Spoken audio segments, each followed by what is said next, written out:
अरे आज तो भारी झकास लगत है सर का बात है। अरे तो कम नहीं लगा था ऐसे तब तो जुगाड़ हो जाए का लगा। काके है अरे मैं नहीं थो मोरसी में नहीं आवे था। हाँ हाँ अरे कुछ बात है वो। क्या बात है? अरे अते भीड़ में नहीं बताओ। अरे कैसे बताओ हमारे भैया बैठे देखा था सबका पास दे भैया है डर लगते भाई। अच्छा कुछ पर्सनल बात है कहते हो अबे ना और कितना समय अबे जाता है? अरे 12 बजे आते के थो। 12 बजे हाँ हाँ ये बता हाँ। तो घड़ी में ये बजा थे 12 बजे थे लागत थे। 12 बजे थे हाँ हाँ चमेली सबको मतलब तो के बजा थे लागत टाइम है 1 घंटा भी। अच्छा टाइम है हाँ हाँ ले चल धीरे धीरे आ जा अबे ना हां हां ऐसे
दिले तोरे हंसना छाती में बाज मारे ऐसे लगे मोला संगी ए जग तोला भगती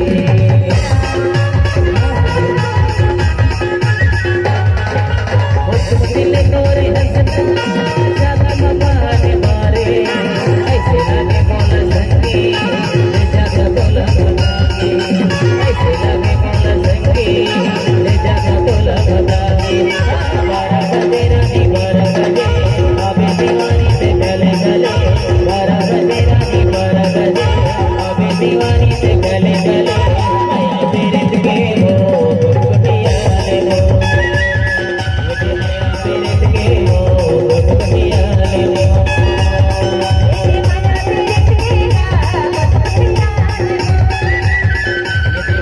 मेरे के हो गुटगुटिया ले लो